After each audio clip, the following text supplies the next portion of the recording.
Farmer humiliated at auction for looking poor, but when he placed the highest bid, everyone went silent.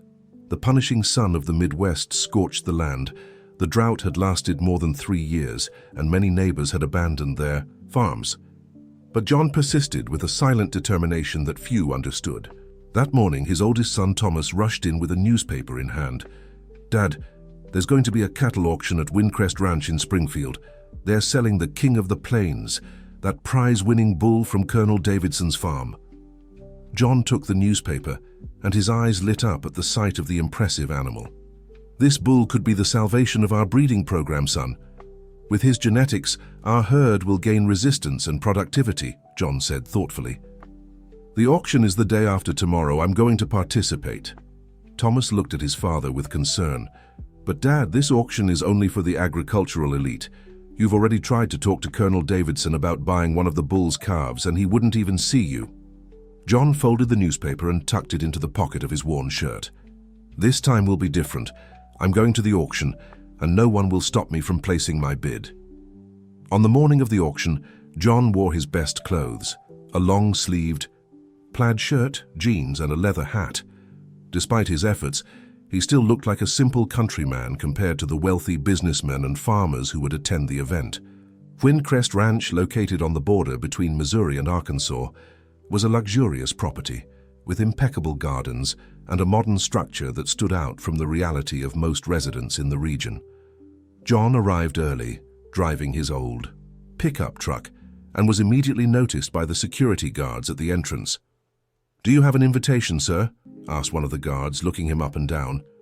"No, but I came to participate in the auction," John replied with dignity. After a brief verification, they allowed him entry, but John noticed the disdainful looks that followed him. A group of well-dressed men whispered and laughed as he passed. "That one must have entered the wrong place. Must be looking for the common cattle fair," one of them commented loud enough for John to hear.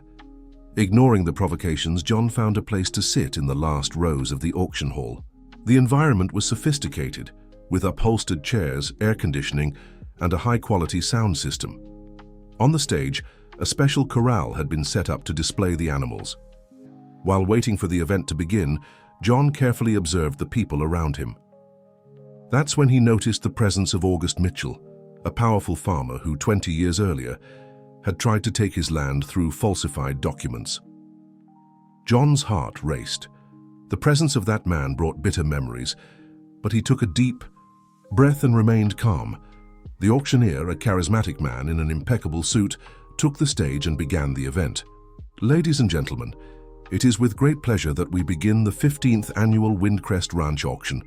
Today we have extraordinary specimens of Angus, Hereford, and Charolais breeds, but the highlight of the evening is, without a doubt, the King of the Plains Champion Angus Bull, with superior genetics and exceptional adaptation to the Midwestern climate." The first lots were presented and sold for impressive values. John remained quiet, waiting for his moment. Finally, the King of the Plains was brought to the stage.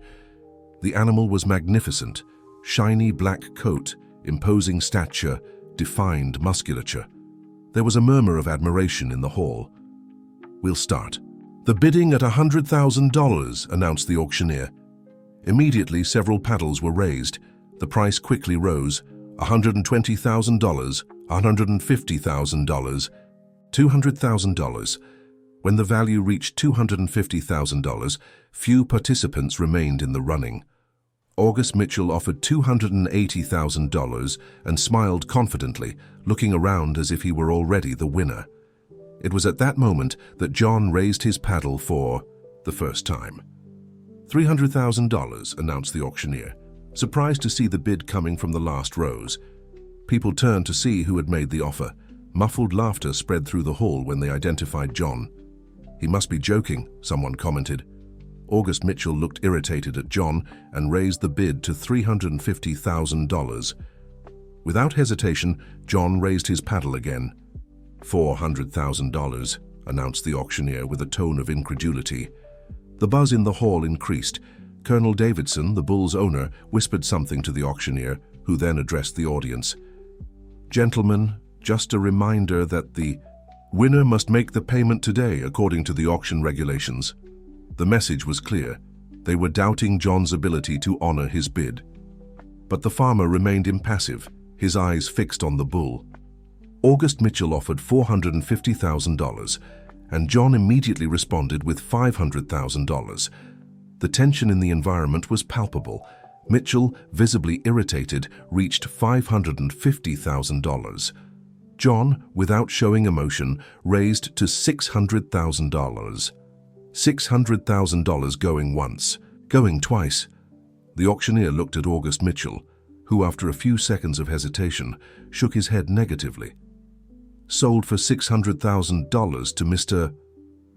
John Mason, replied the farmer, standing up. Silence took over the hall as John walked to the stage. The expressions ranged from surprise to disbelief to disdain. Dear listener, if you're enjoying the story, please take a moment to like and especially subscribe to the channel. It really helps those of us who are just starting out. Now continuing, in the auction office, John was received by Colonel Davidson and the financial director of the event. Mr. Mason, we need to confirm payment before releasing the animal, said the director with a suspicious tone.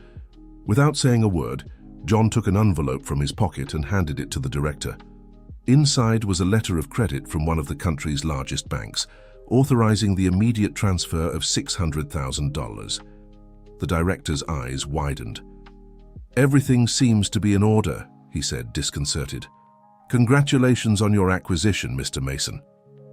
Colonel Davidson, a robust man in his 70s, looked at John with curiosity. Aren't you that small producer from Oakville?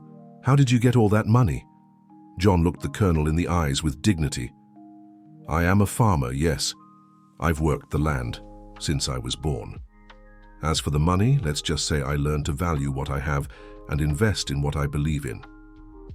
Upon leaving the office, John was approached by August Mitchell, who was waiting for him in the hallway. Mason, he said with contempt, I don't know what kind of game you're playing, but nobody believes that a hick like you could have gotten that money honestly. John faced his rival with serenity. Mitchell, 20 years ago you tried to take my land, claiming I didn't have the ability to make it productive. Today I bought this bull right in front of you, and you still haven't learned to respect me. Maybe someday you'll learn that appearances can be deceiving. The next day, news of the auction spread quickly throughout the region. Humble farmer wins prized bull for $600,000 was the headline in the local newspaper. Curiosity about John Mason grew, and reporters began to investigate his story. Meanwhile, at the Mason farm, the King of the Plains arrived in a special truck, accompanied by all the documentation and a handler sent by the former owner.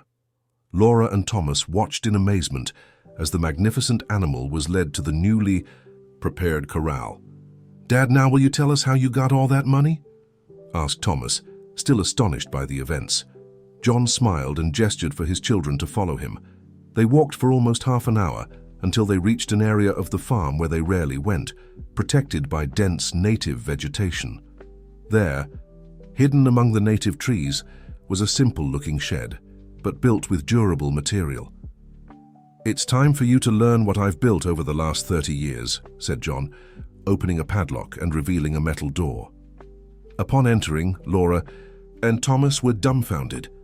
The interior of the shed was a sophisticated laboratory, with modern equipment, computers, and various plants at different stages of development. Dad, what is this? Asked Laura, scanning the place with wide eyes. This is the reason we never had to abandon our land even in the worst droughts, explained John. 30 years ago, after your mother passed away, I promised myself I would find a way to live well on this land, without depending on rain or government assistance. John showed his children a drip irrigation system that he had perfected himself, using less water than traditional methods. He also presented drought-resistant seeds, an organic fertilizer developed from native plants, and a method of atmospheric water harvesting. I started testing everything on a small scale, using the knowledge I learned from my father and studying on my own. Gradually, I improved the techniques and registered patents, John explained. Today, I have contracts with biotechnology companies from around the world that pay for the use of my discoveries. Laura, who had a degree in agronomy, was impressed with the level of sophistication of her father's research. "Why did you never tell anyone about this? Why do you live as if you were a simple farmer without resources?" John sat in a simple chair in the corner of the laboratory.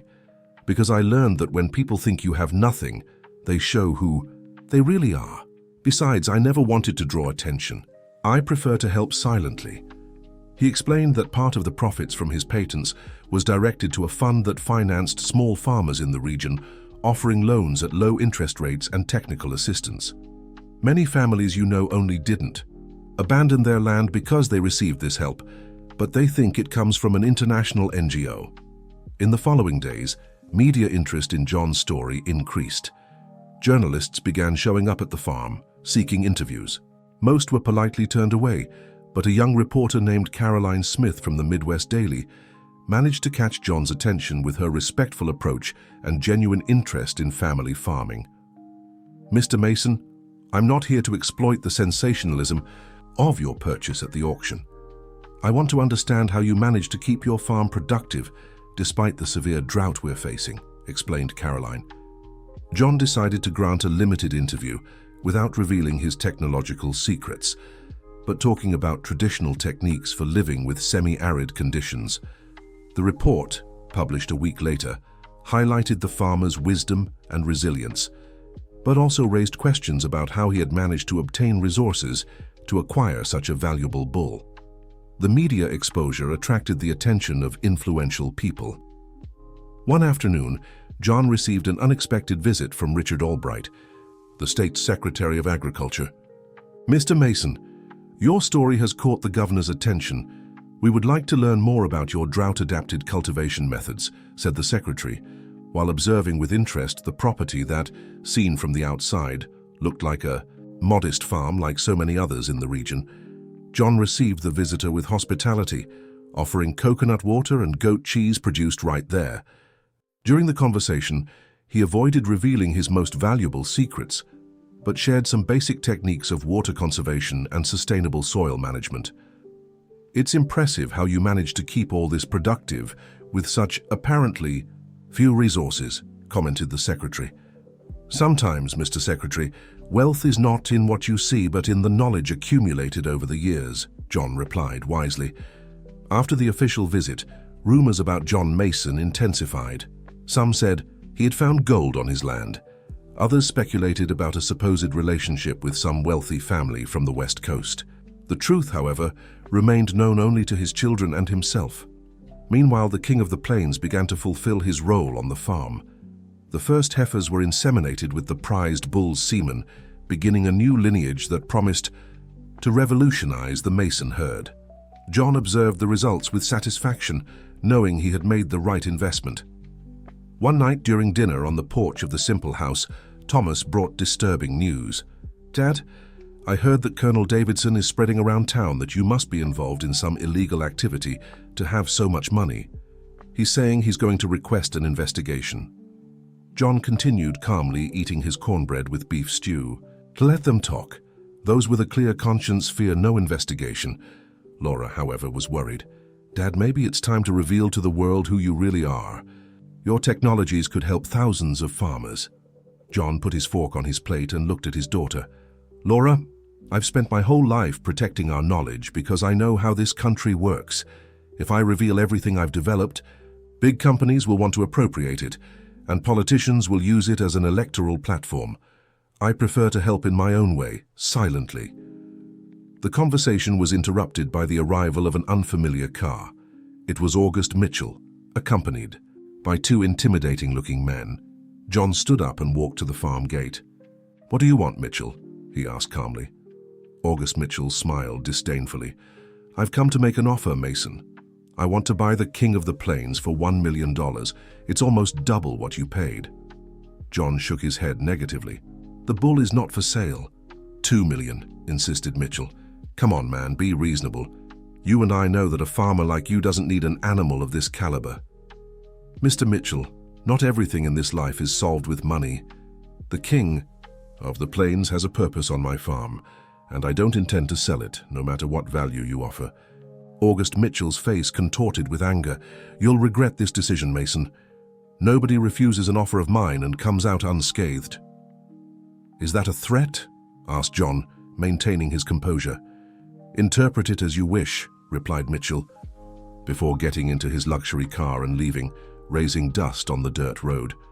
Thomas approached his father, concerned. "We need to be careful, Dad. Mitchell is dangerous and has a lot of influence in the region. Don't worry, son. Men like August Mitchell only have power over those who fear losses, and I, a long time ago, learned not to fear." In the following weeks, John noticed a change in the behavior of neighbors and merchants in town. Some treated him with suspicion, others with exaggerated respect, as if they feared something. The influence of Mitchell's words was evident. One day, returning from the market in Oakville, John found a group of men blocking the road that led to his farm. He reduced the speed of his pickup and stopped a few meters away. He recognized among them some of August Mitchell's employees. "Mr. Mason," said one of them, approaching, "we have orders to prevent your passage until you reconsider Mr. Mitchell's proposal." John looked calmly at the man. "Son, you know you're committing a crime by preventing my passage on a public road, don't you?" The man hesitated, clearly uncomfortable with the situation. John continued, "Furthermore, tell your boss that if anything happens to me or my family, a complete dossier on his business will be automatically delivered to the authorities. I've been collecting information about Mr. Mitchell's activities for the past 20 years, including the attempt to falsify documents to take my land." The men looked at each other, surprised and apprehensive. Without saying anything more, they opened the way for John to pass. Upon arriving home, he did not mention the incident to his children, but reinforced the security measures on the farm. Dear listener, if you're enjoying the story, please take a moment to like and especially subscribe to the channel. It really helps those of us who are just starting out. Now continuing, the next morning, reporter Caroline Smith appeared at the farm again, this time with an urgent expression. "Mr. Mason, we need to talk. The newspaper received anonymous complaints suggesting that you are involved in illegal activities. They're trying to tarnish your reputation." John invited the journalist to enter and offered her freshly brewed coffee. "Miss Caroline, it doesn't surprise me that they're trying to defame me, but I have nothing to hide. You understand that I will need to investigate these allegations, right?" she asked professionally. "I not only understand, but encourage it. The truth always prevails sooner or later." Caroline spent the day interviewing John and observing the farm routine. By the end of the afternoon, she seemed intrigued. "Mr. Mason, your farm is productive, but I don't see anything here that justifies the fortune needed to buy that bull. Could you explain it to me?" John thought for a few moments. There was something about the young reporter's integrity that made him want to trust her. "Miss Caroline, I'm going to show you something, but I need your word that you'll only publish what I authorize." After receiving the journalist's promise, John took her to the hidden laboratory. Caroline's reaction was one of absolute astonishment. "My God, this is incredible! Did you develop all this by yourself?" "Not exactly by myself. I learned a lot from my father, who was a wise man despite being illiterate. Then I studied on my own, exchanging knowledge with researchers I met over the years. And my children also contributed, especially Laura, with her agronomy training." John showed Caroline his patent records, contracts with international companies, and the impact of his technologies in different parts of the world. "My inventions help farmers in the Middle East, Africa, and Australia, places where drought is a constant challenge, just like here in the Midwest." "Why keep all this a secret?" questioned Caroline, still amazed by the discovery. "Because the moment I went public, I would lose the freedom to decide how to use this knowledge. Large corporations have tried to buy my patents several times, offering millions, but I prefer to license specific technologies and use the royalties to finance projects that really benefit small farmers." Caroline took meticulous notes, respecting the limits imposed by John about what could be published. In the end, she had material for a revolutionary report that could completely change the public perception of the simple farmer who had won a prized bull. "Mr. Mason, this story needs to be told. You are an example of how intelligence and perseverance can transform realities, even in adverse conditions." John smiled discreetly. "Tell the story, Miss Caroline, but without romanticizing it too much. I'm not a hero, Just a man who found his way and decided not to depend on the goodwill of others to survive. Caroline's report, published the following week, caused a real hurricane in the region. The invisible genius of the plains, the true story of John Mason, was the headline that occupied the entire front page of the Midwest Daily. The text revealed part of John's discoveries and inventions, his life philosophy, and how he had silently built a technological empire focused on sustainable agriculture in semi-arid regions. The repercussion was immediate. Phone calls from all over the country came to the newspaper's office. Television channels sent crews to Oakville. Politicians from different parties tried to contact John, interested in associating their image with that of the inventor of the plains. At the farm, the routine was completely altered. John, who valued anonymity, found himself at the center of attention. He decided to receive only selected journalists and researchers genuinely interested in his technologies. To politicians, the answer was always the same: "I'm not interested in appearing on platforms." Among the many visits, one in particular surprised John. Marie Henderson, a businesswoman from the West Coast, arrived without notice, driving her own car, without assistance or security. "Mr. Mason, forgive the intrusion, but I needed to meet you in person," she said, introducing herself. "I own AgroFuture, and for years we've been seeking solutions for agriculture in arid regions. Your inventions are exactly what we need." John offered a tour of the farm, showing some of his technologies in operation.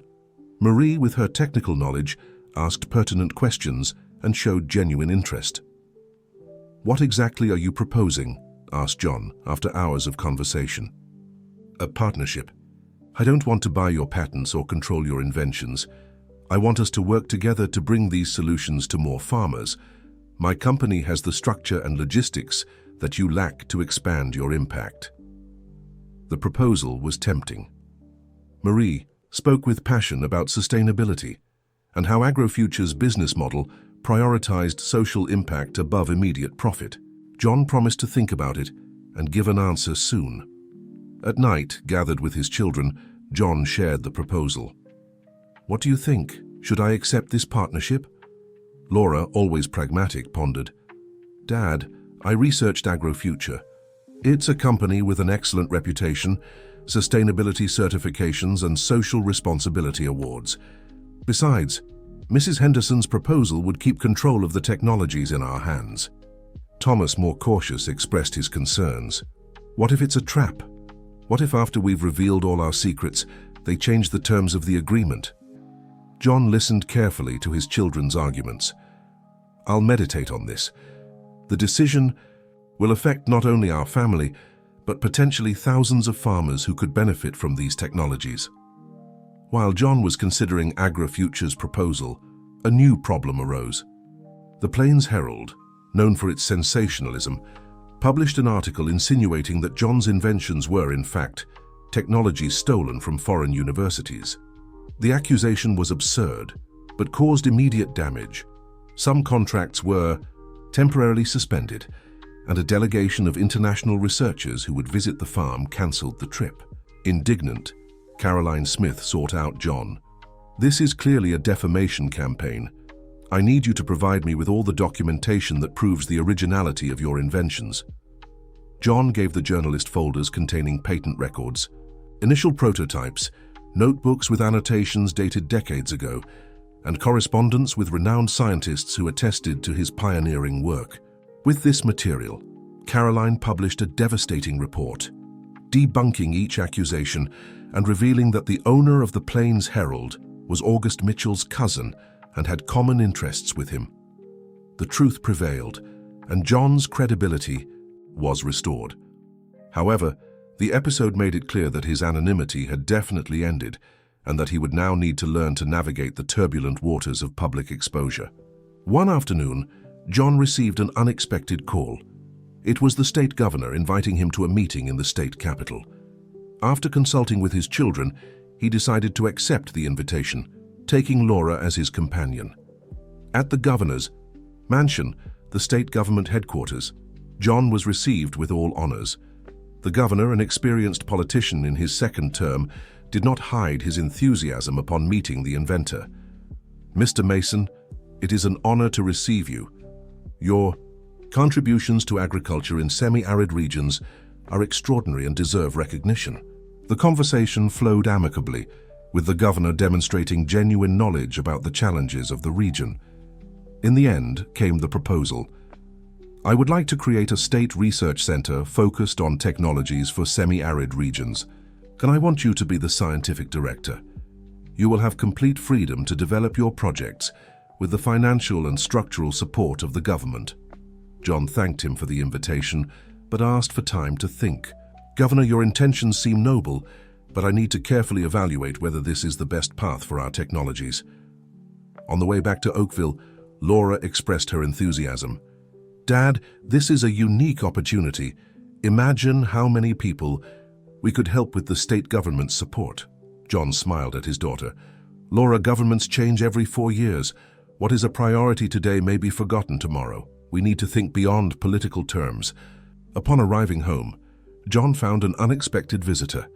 Mrs. Josephine, a 75-year-old farmer who lived in a nearby community, was waiting for him on the porch, accompanied by her teenage grandson. Mr. John, she said, rising with difficulty, I came to thank you personally. Thanks to that water collection system you installed on our land 5 years ago, we didn't need to abandon our farm during this drought. My grandson here finished his studies and is now going to college to study agronomy. The young man, approximately 18 years old, extended his hand to John with respect. You changed our lives, Mr. John. I want to study so I can help more families, like ours. That simple moment touched John deeply. After Mrs. Josephine left, he spent hours sitting on the porch, contemplating the stars and reflecting on the path ahead. The next morning, he called his children for a decisive conversation. I've made my decision. I will accept the partnership with AgroFuture, but with very clear conditions, and I will refuse the position in the state government. Laura and Thomas listened attentively as their father explained his plan to create an independent foundation that would own all patents and technologies. The foundation's mission would be to ensure that the knowledge was used to benefit small farmers in semi-arid regions, with a percentage of profits invested in education and technical training in rural communities. AgroFuture will be our commercial partner, but the foundation will maintain control over how the technologies are used, concluded John.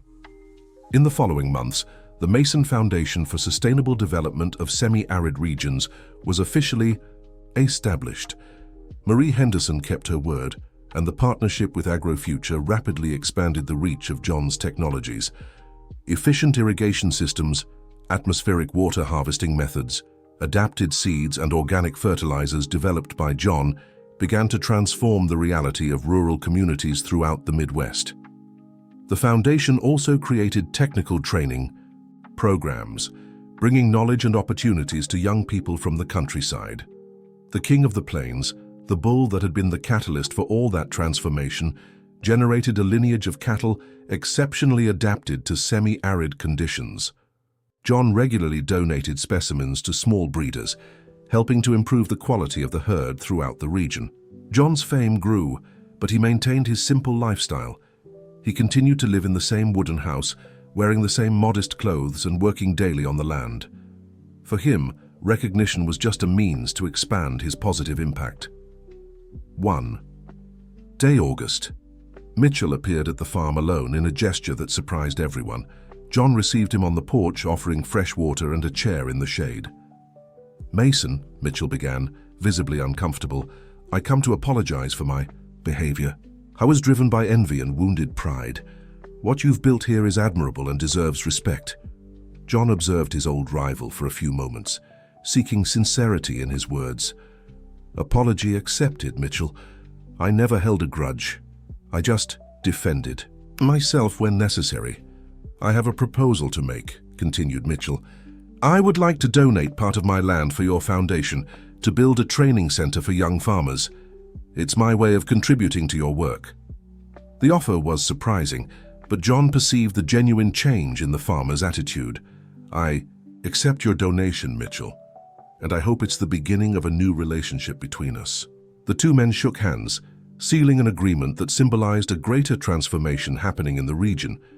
The recognition that cooperation, not predatory competition, was the path to sustainable development of semi-arid regions. Over the years, John Mason's story inspired generations of young entrepreneurs and inventors. His methods were adapted and implemented in other arid regions of the world, bringing hope and dignity to communities struggling against adverse climatic conditions. Laura gradually assumed the technical leadership of the foundation, expanding research and developing new technologies. Thomas coordinated the administrative part and institutional partnerships. John, now over 70, continued to wake up at sunrise to personally care for a small experimental garden, where he tested new ideas with the same passion of his youth. On a quiet morning, while tending to his plants, John received extraordinary news. He had been nominated for the World Prize for Innovation in Sustainable Agriculture, one of the most prestigious honors in the sector. Dear listener, if you're enjoying the story, please take a moment to like and especially subscribe to the channel. It really helps those of us who are just starting out. Now, continuing. The ceremony would be held in Rome, at the FAO headquarters, the United Nations Food and Agriculture Organization. John, who had never left the United States, hesitated to accept the invitation. "Dad, you need to go," insisted Laura. "Your story deserves to be known internationally. Imagine how many other farmers in poor countries could be inspired by your example." Finally convinced, John embarked for Italy, accompanied by his children. On the plane, wearing a new suit that Thomas had insisted he buy, he seemed out of place and a little nervous. It was difficult to reconcile the image of that simple man from the plains with that of the renowned inventor who would be honored at a global event.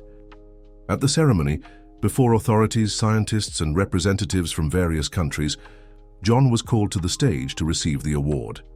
As he walked to the podium, he carried with him the quiet dignity of someone who had faced the challenges of the land and learned to overcome them with intelligence and perseverance. His speech, brief and moving, spoke not of his personal achievements, but of the thousands of anonymous farmers who, like him, fought daily for survival in adverse conditions. "I am no different from many other men and women of the countryside who find creative solutions to complex problems," he said. "The difference is that I had the opportunity to transform these solutions into accessible technologies. This award belongs to all farmers who, even without recognition, continue to feed the world." At the end of the ceremony, John was approached by various investors and government representatives interested in his technologies.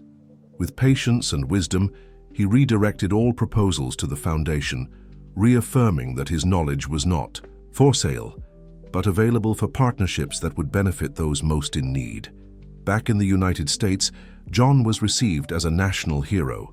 The international award had amplified his notoriety, and now even people who had never been interested in agriculture knew his story. The state governor organized an official ceremony in his honor, where he announced the creation of the John Mason Program for Family Agriculture Support, with substantial resources to implement the foundation's technologies in all regions of the Midwestern semi-arid. Amid all this attention, something unexpected happened. A group of community leaders and civil society representatives sought out John with a surprising proposal. They wanted him to run for senator in the next elections.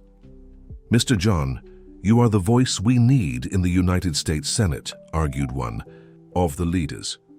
"Someone who really understands the needs of the Plains people and has practical solutions for our problems." The proposal caught John by surprise. Politics had never been part of his plans.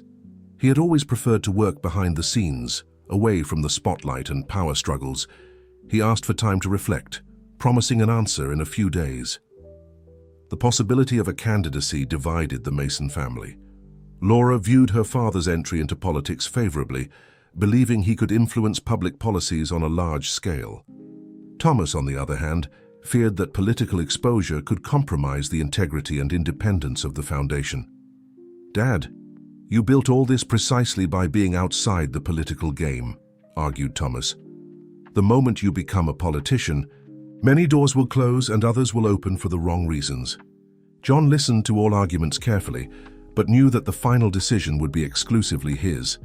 For a week, he retreated into his routine on the farm, talking with workers, neighbors, and visiting rural communities that had benefited from his technologies. During one of these visits, in a rural settlement where atmospheric water harvesting systems had recently been installed, John met Mrs. Antonia, an 80-year-old woman who had spent her entire life fighting against drought. "Mr. John," she said, holding the farmer's calloused hands, "before your help, my grandchildren had to walk 5 miles every day to fetch water. Now we have clean water right here, and my granddaughter no longer needs to miss classes to help." In the search for water. Those simple words deeply touched John's heart, reminding him of the reason he had started all this: to concretely improve people's lives, especially the most vulnerable. Upon returning to the farm, John had already made his decision. He gathered the family and the representatives of the movement who had extended the invitation for the candidacy. "I appreciate your trust, but I will not be a candidate for senator or any other political office," he announced serenely. "My place is not in Congress or in palaces, but here, in the field, developing practical solutions and working directly with those who need it most." The decision surprised many, but John explained his reasons. "As a politician, I would be limited by party commitments, power games, and the constant need to negotiate principles. As an independent citizen, I can continue using my knowledge and my foundation to pressure any government of any party to implement appropriate policies for semi-arid regions." Instead of the candidacy, John proposed the creation of a non-partisan movement for the sustainable development of semi-arid regions, uniting farmers, researchers, students, and all those interested in transforming the reality of the region. Traditional politics divides. Our movement will unite people with different views around common goals: ending hunger, ensuring water for all, and creating dignified opportunities for the people of the plains. The proposal was received with enthusiasm, and the Living Plains movement was born that same day, with John as its inspiration, but not as its formal leader. He insisted that leadership be shared among representatives of various communities, ensuring that no voice was privileged over others. In the following years, the movement grew, becoming one of the most important forces of pressure for adequate public policies for semi-arid regions. The Mason Foundation provided technical support, while the movement took care of social and political mobilization. One afternoon, while walking around the farm with Laura, observing the green fields that bravely resisted the drought, John reflected on the journey they had taken since the auction of the King of the Plains. "You know, daughter, when I went to that auction that day, it wasn't just for the bull. It was to prove to myself that I still had the courage to face people like August Mitchell and Colonel Davidson, who always despised our people." Laura smiled, understanding her father. "You not only faced them, but transformed rivals into allies and inspired an entire generation." John observed the horizon, where the sun was beginning to set, painting the sky of the plains with shades of orange and red. The greatest victory wasn't buying the bull, but showing that knowledge, when shared generously, can transform realities that seem immutable. That night, during dinner on the porch of the simple house he had refused to exchange for a mansion, John was surrounded not only by his biological family, but by an expanded family. Young researchers who worked at the foundation, partner farmers, and visitors from various parts of the world who came to learn from his experience. The King of the Plains, now of advanced age, had become the father of hundreds of calves, spreading his privileged genetics through farms throughout the Midwest. His purchase, which once caused so much astonishment, was now seen as just the first chapter of a much larger story. One morning, John received an official letter. The federal government had decided to create the National Program of Technologies for Semi-Arid Regions, based entirely on the methodologies developed by the Mason Foundation. The program would allocate significant resources to implement water collection systems, efficient irrigation, and adapted cultivation in thousands of rural communities. It was the definitive consecration of his work, the recognition that his ideas had transcended the boundaries of his farm to become public policies. Moved, John shared the news with his children. "This is what I've always dreamed of," he said with a choked voice. "Not personal recognition, but seeing our solutions benefiting as many people as possible." Thomas, who had taken over the administrative coordination of the foundation, observed, "Dad, remember that day at the auction when everyone laughed at you? Who would have thought that moment of humiliation would be the beginning of all this? John smiled, vividly remembering the scene. Life has these ironies, son. Sometimes it's precisely the moments when we are underestimated that give us the strength to accomplish great feats. Over the years, John gradually reduced his direct involvement in the administration of the foundation, trusting more and more in Laura and Thomas to continue his legacy. However, he never stopped working in his experimental garden, always seeking new solutions for the challenges of semi-arid regions. On his 80th birthday, a big celebration was organized at the farm. Hundreds of people attended, from government authorities to simple farmers from distant communities. Everyone wanted to honor the man who had changed the paradigm of living with drought in the American Midwest. During the party, a special surprise awaited John. A group of young people, children and grandchildren of farmers, benefited by his technologies, presented the result of a special project. They had adapted and perfected one of his irrigation systems, making it even more efficient and accessible. "Mr. John," said one of the young people, "you taught us not only techniques but to believe in our own potential. This is our way of thanking you and showing that your legacy will continue through our hands." Deeply moved, John hugged each of the young inventors. At that moment, he understood that his greatest achievement was not the patents or international recognition, but the ability to inspire new generations to seek innovative solutions to old problems. At the end of the celebration, with the guests already saying goodbye, John walked to the corral where the old king of the plains rested, now an elderly animal, but still imposing. He stroked the bull's neck affectionately, recalling how that acquisition, which many considered extravagant, had been the catalyst for so many transformations. "Are you and I, my old friend," murmured John. "We were both underestimated for our appearance, but we proved that true value goes far beyond what the eyes can see." In the following years, John continued to be an inspiring presence, although increasingly discreet. He preferred to spend his days in the company of his grandchildren, teaching them the secrets of the land, or receiving young researchers who came from afar to learn from his wisdom. In an interview given to an international magazine, when asked what he considered his greatest contribution, John responded with simplicity, "Showing that the solutions to our most difficult problems are often closer than we imagine, in the hands of people who are rarely heard." John Mason's legacy transcended borders, inspiring similar initiatives in other arid regions of the world. His technologies, always made available in an accessible way through the foundation, helped transform the lives of millions of people, promoting food security and access to water in vulnerable communities.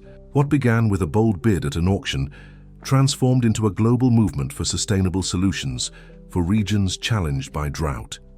And all because a simple man from the plains dared to challenge expectations and use his knowledge not for personal enrichment, but for the common good.